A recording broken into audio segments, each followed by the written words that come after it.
Good evening everyone. I need to tell you something that might sound unbelievable at first, but every word of this story is true. Sometimes life hits you in ways you never expected, doors slam, hearts break, and people you trusted turn their backs. But it's in those moments of despair that our true strength shows itself. Tonight I'm going to share how a moment of desperation became a moment of revelation, how courage met opportunity, and how I turned what felt like the end into the beginning of something powerful. I remember that day as if it were etched into my bones the way a lightning strike leaves a mark on the ground forever and nothing can erase it. My husband and I had been arguing for weeks, months, maybe years, and I thought I knew the rhythm of his anger, how it ebbed and flowed, how it started with sharp words that stung like little cuts and then built into storms that left me feeling small and invisible. But that morning it was different. He came home late and slammed the door behind him so hard the walls shook and the dishes rattled in the cabinet. I had just started making breakfast when he appeared in the kitchen. His eyes were cold and distant and there was a tension in his shoulders that warned me this was not about the argument over money or the dishes or the bills. This was something deeper, darker, something I could not name at the moment.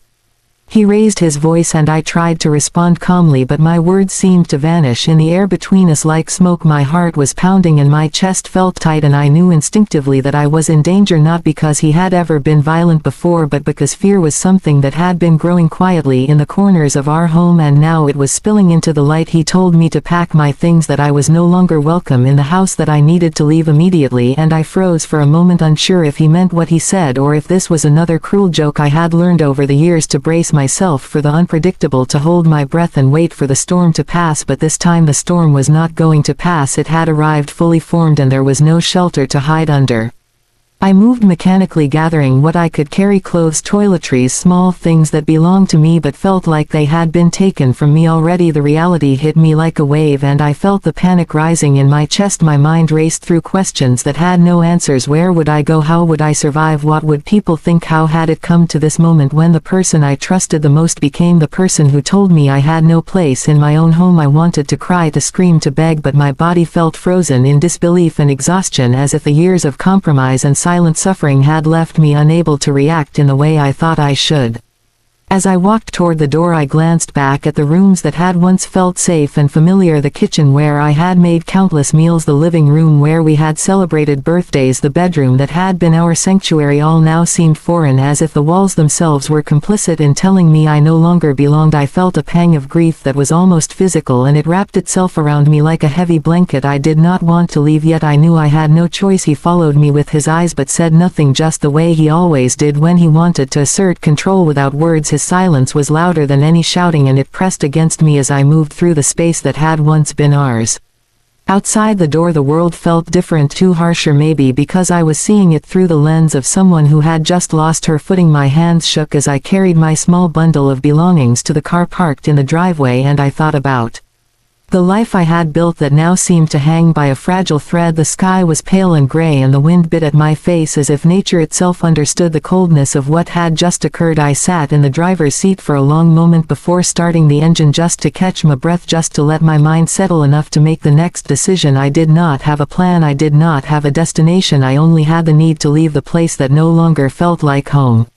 Driving away I felt a mixture of shame and fear and defiance. It was shame because I had failed to keep my marriage together in the way I had promised myself, and fear because I did not know what awaited me outside the walls I had called mine for so long. But there was also defiance, because deep down I knew I could not allow someone else to dictate my worth or my life, even if they had taken control over the home we shared. I thought about my father and the lessons he had taught me about resilience and pride, about standing tall even when the world seemed determined to knock you down. I thought about every challenge I had faced before and how I had overcome them, and I realized that this moment was another test, another crucible that would define who I was and how I would respond.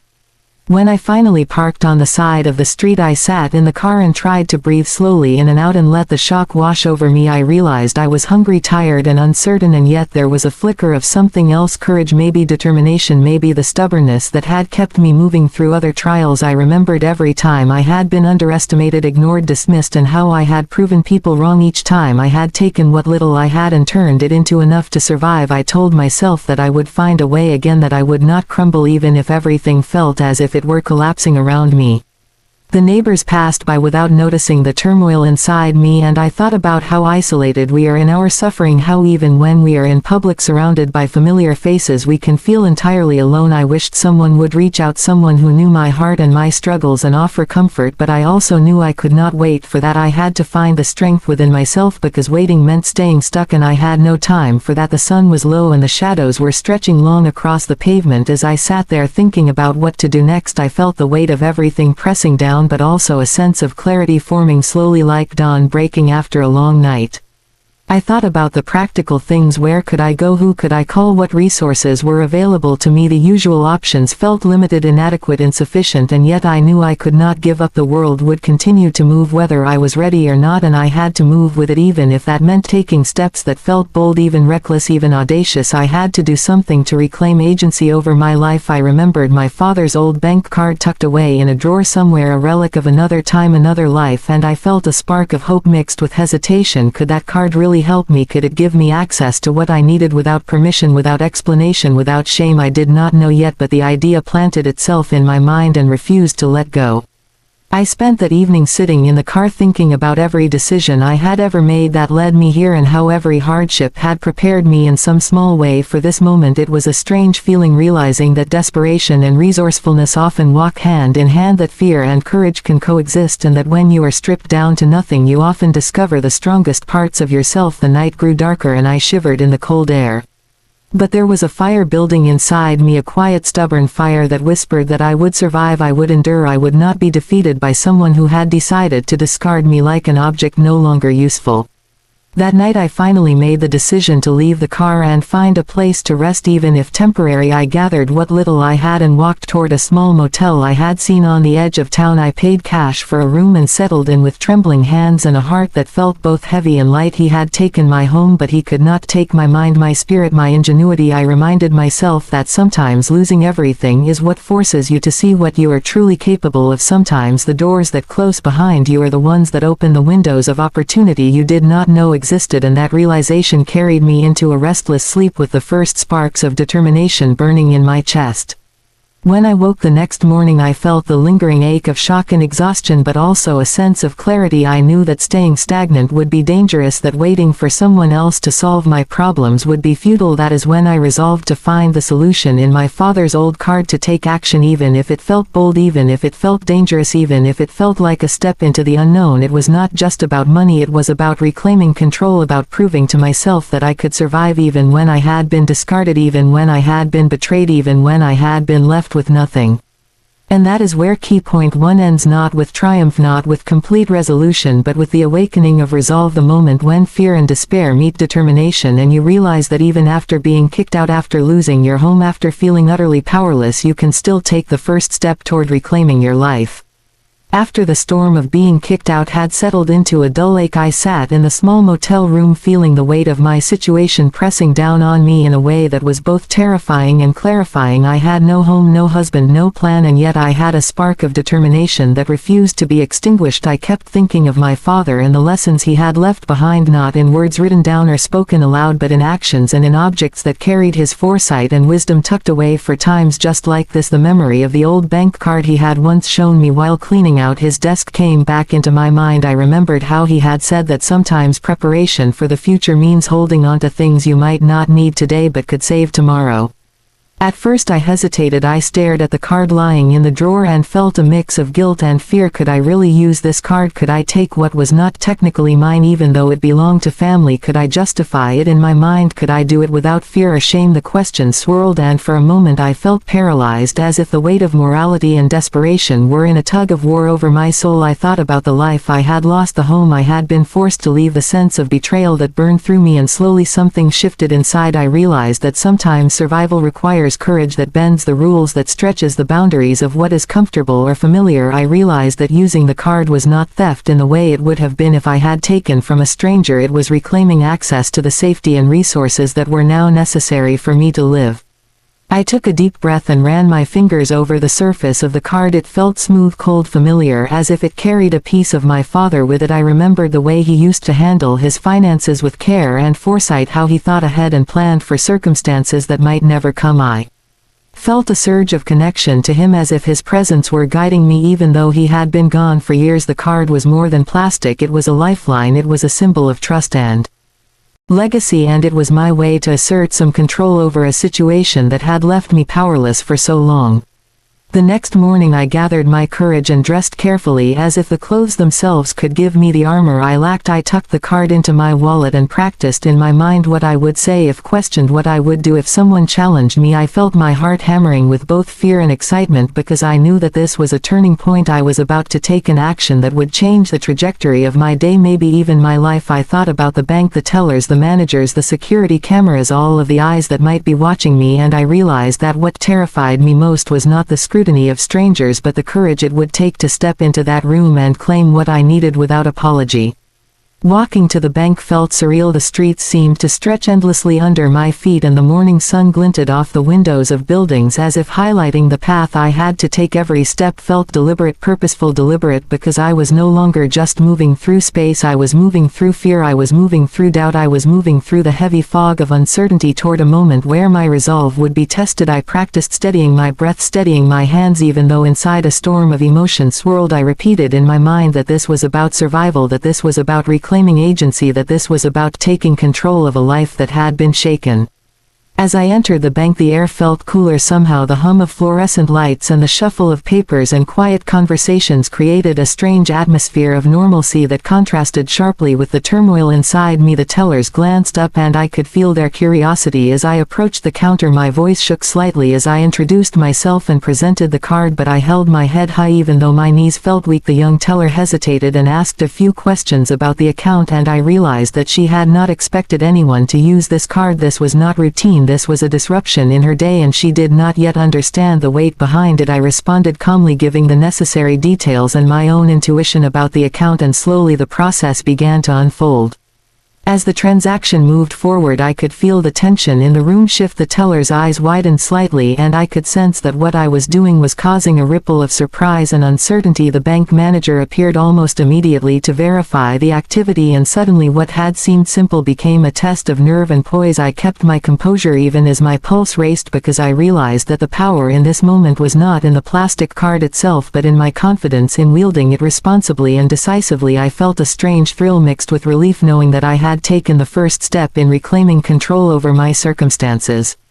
While waiting I reflected on the years I had relied on my husband for stability and support, how I had deferred my own decisions to him, and how powerless that had made me feel. Now with this card in my hand I was learning the lesson my father had hoped I would understand, that independence and resourcefulness are sometimes found in the most unexpected places and at the most desperate times. That realization strengthened me, and even as the bank staff scurried to verify details I felt a quiet satisfaction knowing that I had tapped into a resource that had been there all along, waiting for the moment I would need it.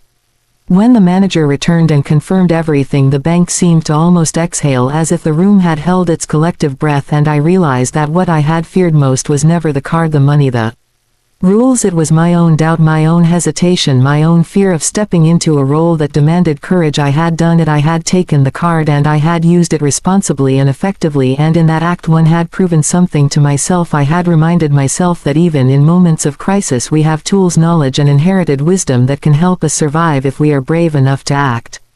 Leaving the bank I felt a strange mixture of exhilaration and calm. I had faced the unknown and come through it intact. I had used something my father left behind, not recklessly but wisely, and in that act one felt a deep connection to him and to my own inner strength. The streets seemed brighter, the air lighter, and my steps surer. I realized that this card was not just a financial tool, it was a key to reclaiming my life and my independence. It was a reminder that sometimes solutions to our problems are not about strength or confrontation but about using what we already possess with clarity and intention.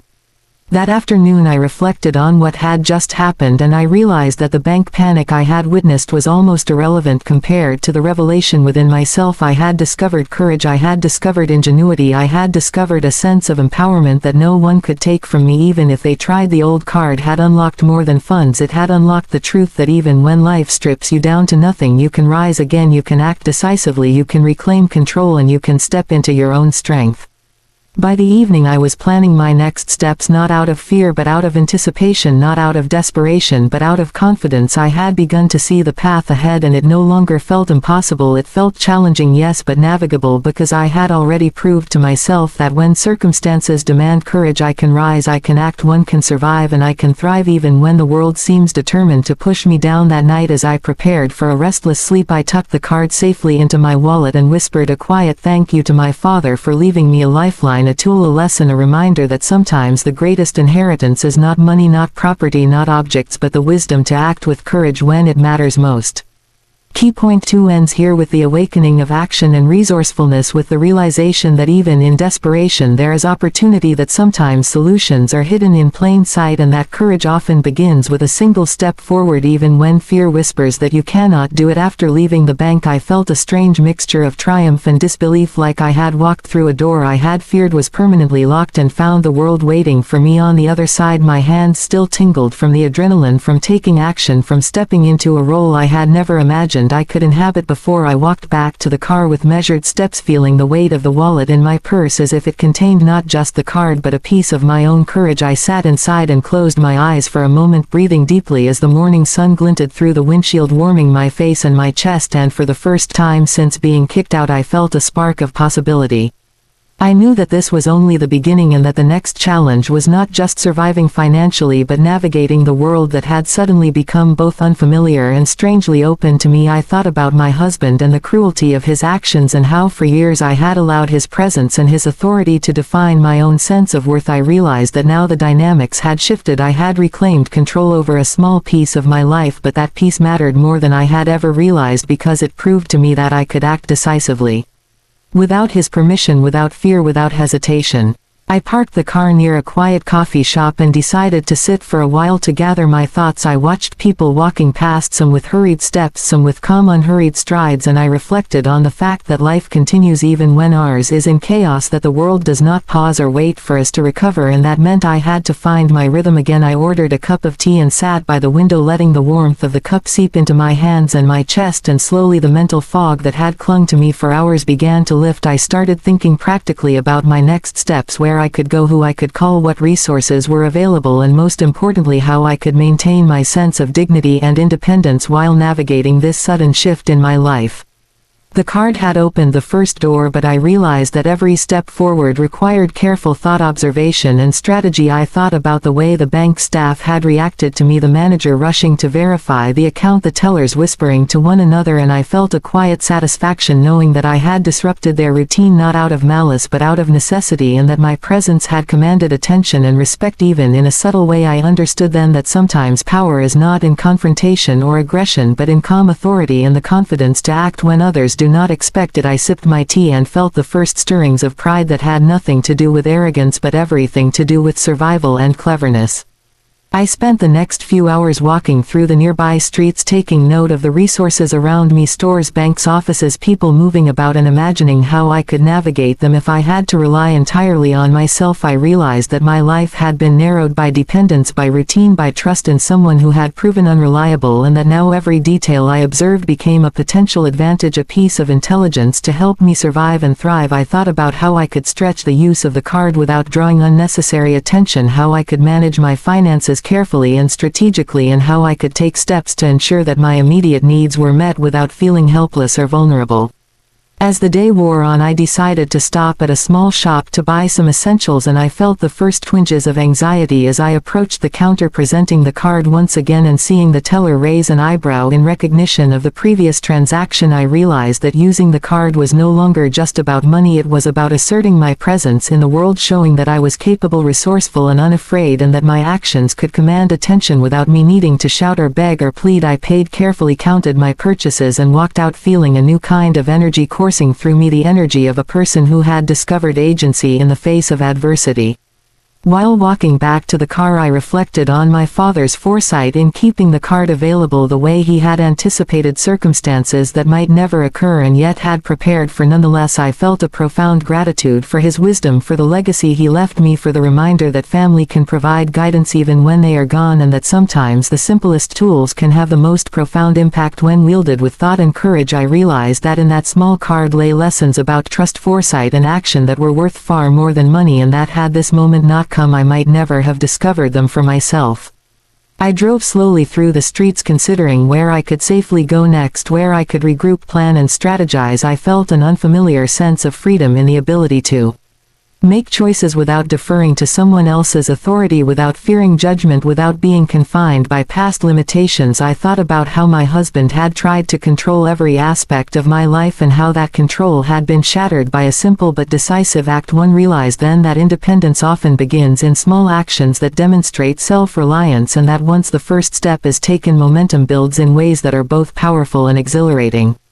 By late afternoon, I found a quiet park and decided to sit for a while, letting the sun warm my face and the breeze move gently across my skin. I watched children playing and couples walking holding hands, and I felt a pang of sadness for the life I had expected and the stability I had lost, and yet I also felt the stirrings of hope for the life I could create, the agency I could claim, the strength I had discovered in myself. I realized that the act of using the card had revealed not only practical solutions but also inner truths about courage, resourcefulness, and the ability to navigate challenges that I had not fully appreciated before. I spent hours planning my next moves, reflecting on the lessons I had learned about observation, about timing, about using the resources available without relying on anyone else, and about the importance of confidence in carrying out decisions. I realized that every transaction, every careful step was a form of practice in asserting agency, in building a life that was independent of those who had sought to diminish me. I thought about how small acts of courage can accumulate into profound changes, how a single moment of decisiveness can shift the trajectory of an entire day, a week, a life. By evening, I had mapped out a plan to meet immediate needs, secure temporary accommodations, and begin reaching out to friends, family, and networks who could support me if needed. I felt a sense of empowerment that had been absent for years, and it was intoxicating. In a quiet way, I reflected on the idea that sometimes when the world tries to strip us of control, it is not just an ending, it is an invitation to reclaim our power, to see what we are capable of, to explore options, and to find hidden strengths we might not have known existed. Driving home through empty streets under the fading light, I felt a mixture of exhaustion, relief, and quiet determination. The world had not ended because I had been kicked out, it had simply shifted, and in that shift I had discovered a version of myself capable of resourcefulness, decisiveness, and courage. I realized that using the card was not the final act but the first and most crucial step in a journey of survival and empowerment. I thought about the days ahead and felt a mixture of anticipation and resolve, knowing that the lessons I had learned today about action, observation, and courage would guide me in every step I took.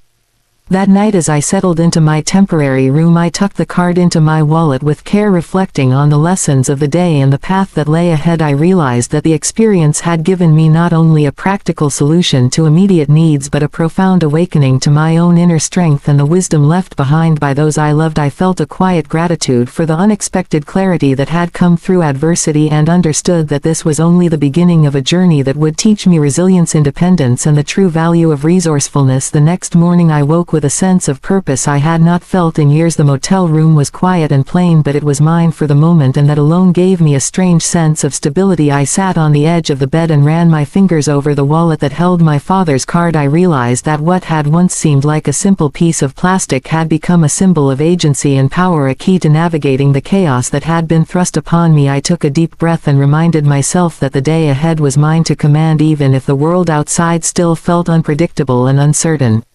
I began with small steps, observing the environment around me, noticing details I had ignored in the past which now became critical to my planning. The streets, the traffic patterns, the location of stores and banks and offices all mattered. I walked deliberately and quietly, noting the people passing by, their expressions, their movements, their routines. I realized that survival was not just about using resources, it was about understanding the context in which those resources existed, about reading situations carefully and acting with precision. I felt my senses heighten, as if the fear and tension of the past days had sharpened them, and I could see possibilities and obstacles in ways I had never noticed before.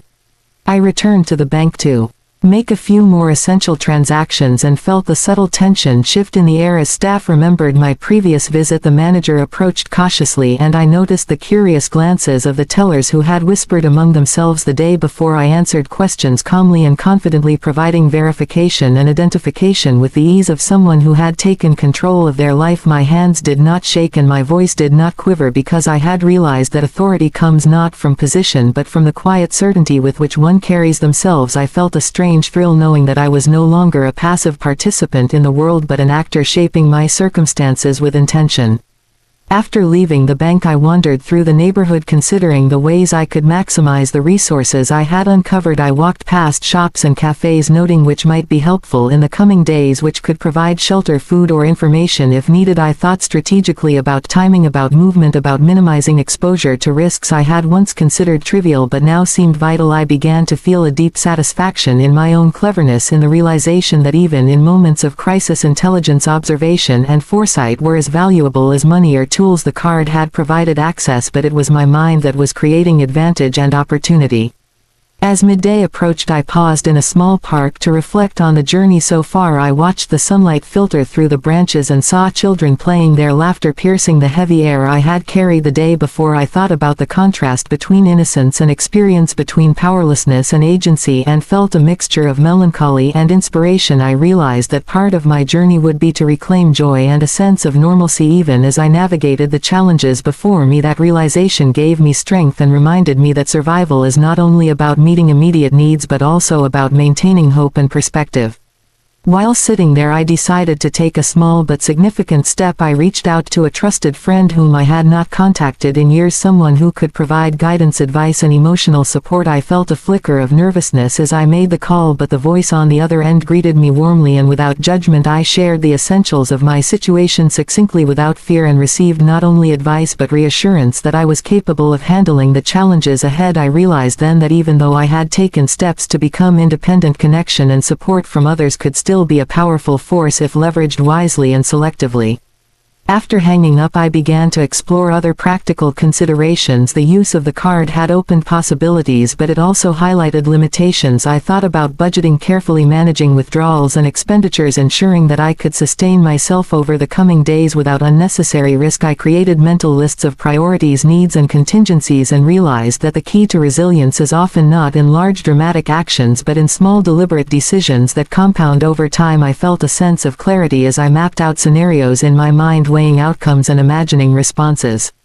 As the afternoon stretched on, I noticed a subtle shift in my confidence. It was no longer the tentative courage of yesterday but a growing sense of empowerment and mastery over circumstances I had feared might crush me. I walked through streets, observing quietly and consciously, aware of the impact my presence had on the world around me. I felt almost invisible yet significant at the same time, as if the simple act of moving through the space with intention was a statement that I was no longer passive or dependent. I realized that reclaiming power is often about posture, demeanor, and the quiet assertion of agency in small but meaningful ways.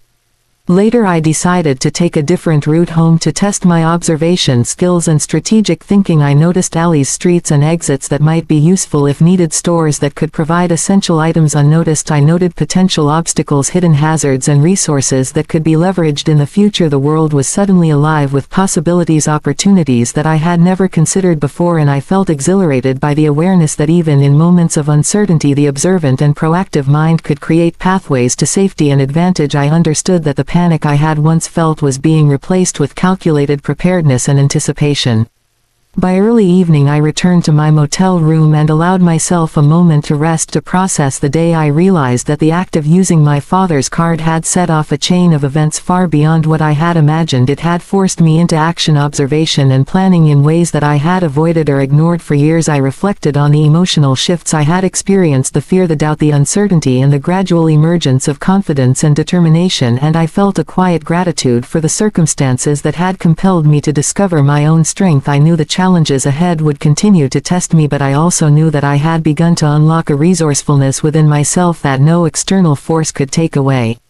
That night as I prepared a simple meal with the essentials I had acquired, I thought about the layers of strategy and observation I had developed over the course of the day. I realized that the process of reclaiming agency is iterative, cumulative, and deeply empowering. I felt a profound connection to my father's foresight, the wisdom he had embedded in leaving me the card, and the unspoken lesson that preparation and careful observation can become a lifeline in times of crisis. I understood that the act of surviving is often inseparable from the act of learning from one's environment and from oneself, and that both are necessary for sustained independence and security. As I settled into bed, I allowed myself to reflect on the evolution of my perspective. The panic of being kicked out had transformed into awareness and resourcefulness, and the small triumphs of the day had accumulated into a sense of capability that I had never felt before. I realized that the world that had seemed hostile and unpredictable was now a landscape in which I could navigate with intelligence, patience, and courage. The card had opened doors, but it was my mind, my observation, and my careful planning that was building the foundation for real empowerment and future security. The following morning I woke with a renewed sense of purpose, the lessons of observation and careful planning from the day before still fresh in my mind. I felt a quiet strength pulsing through me, a sense that the small victories of yesterday had accumulated into something more powerful than I could have imagined. I had discovered not just a way to survive, but a way to assert my presence in a world that had seemed hostile and unyielding. The card had been the catalyst, but the true power lay in the way I had used it, the strategy, the observation, and the courage to act decisively without hesitation.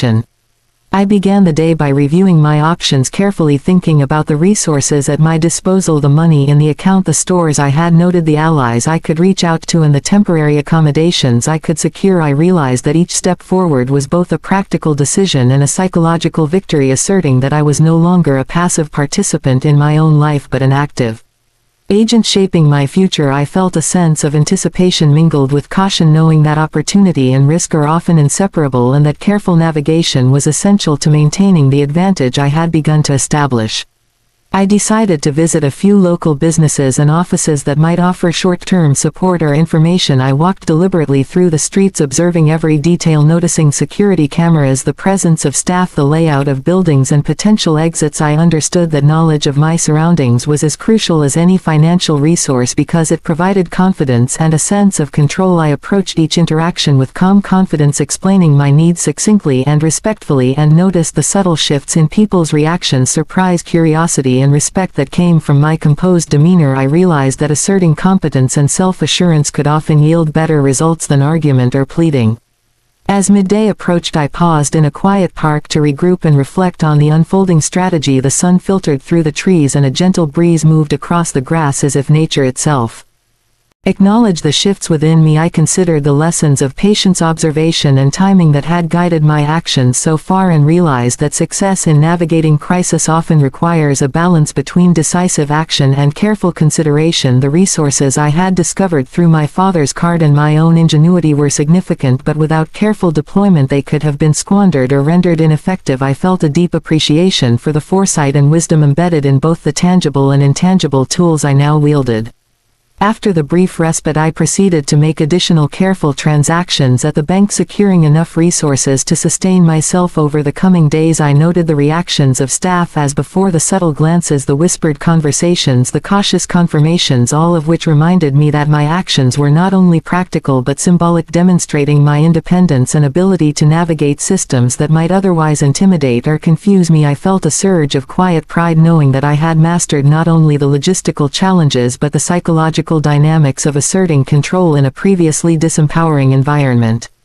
I then returned to the motel to plan the next phase of my day. I thought carefully about priorities, about immediate needs and long-term considerations, balancing the necessity of food, shelter, and safety with the desire to regain a sense of normalcy and stability. I created mental maps of potential routes and resources, considering contingencies for unexpected obstacles or challenges. The clarity of thought I had gained from the previous days of observation and action allowed me to anticipate problems and opportunities simultaneously, giving me a sense of preparedness that bolstered confidence and reduced fear.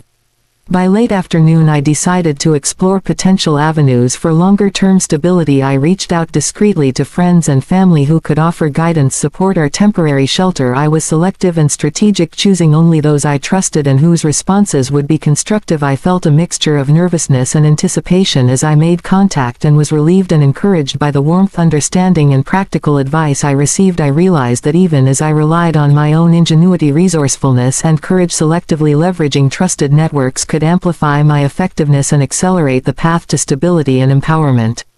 While navigating the city streets, I reflected on the lessons embedded in these interactions, the importance of timing, of approach, of demeanor, and composure in eliciting cooperation and respect. I understood that empowerment is not solely about access to resources, but about the skillful deployment of personal presence and intelligence to achieve goals and maintain agency. I noted patterns in the environment, interactions with strangers, and the flow of daily activity that could be leveraged to my advantage for both practical survival and long-term planning. That evening I returned to the motel and allowed myself a brief moment of introspection. I acknowledged the emotional toll of the previous days, the fear, uncertainty, and vulnerability that had accompanied being kicked out, and juxtaposed it with the emerging confidence, insight, and strategic competence I had cultivated. I realized that crisis often serves as a crucible for growth, revealing capacities and strengths that may remain dormant in times of comfort. I felt a profound gratitude for the adversity that had compelled me to act resourcefully, to observe carefully, and to plan strategically, because in the process I had discovered aspects of myself that no previous circumstance had demanded I recognize. I spent the remainder of the evening carefully documenting thoughts, observations, and plans in a small notebook, noting patterns of behavior, of financial transactions, and of interactions with others. I reflected on the importance of foresight and preparation, considering how each small action cumulatively built a framework of security and empowerment. I realized that the lessons I was learning extended beyond the immediate circumstances into principles that could guide future challenges and ensure a continued capacity for independence, resilience, and strategic action.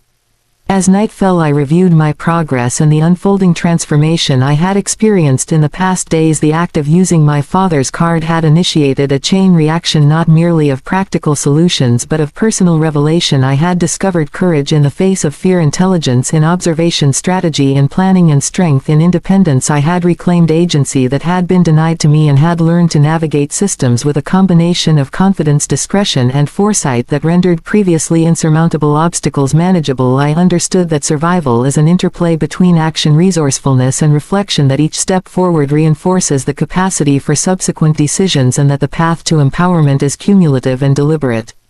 By the end of the day I felt a sense of accomplishment that was tempered by humility and awareness of the challenges still ahead. I recognized that the journey was far from complete, but that the foundational skills of observation, strategy, resourcefulness, and courage had been solidified through both experience and reflection. I felt prepared to navigate the uncertainties of the coming days with a combination of careful planning, practical action, and psychological resilience that would allow me not merely to survive but to assert my independence and reclaim control over my life. The next morning I woke with a quiet resolve that had not been there before. The events of the previous days had transformed me in ways I could barely articulate. I felt a sense of strength and clarity that I had not known I possessed. I took a deep breath and looked around the modest motel room that had become my temporary refuge, and realized that while I had lost a home and been cast into uncertainty, I had gained something far more valuable, a sense of agency and insight into my own resilience. I understood that Key Point 6 was not about a single dramatic act, but about the culmination of courage, observation, resourcefulness, and strategic thinking, all converging into a realization that I could take back control of my life. I began the day with reflection on everything I had learned. I considered how fear and doubt had attempted to paralyze me, and how, step by step, deliberate action had allowed me to overcome them. I thought about my father's card and how it had been more than just a financial tool. It had been a catalyst for empowerment. It reminded me that sometimes the simplest tools can unlock the deepest reservoirs of courage and ingenuity within us, and that the past can provide lessons that carry us forward in ways we never imagined. I felt a wave of gratitude mixed with determination, knowing that I would honor that legacy by acting wisely and boldly.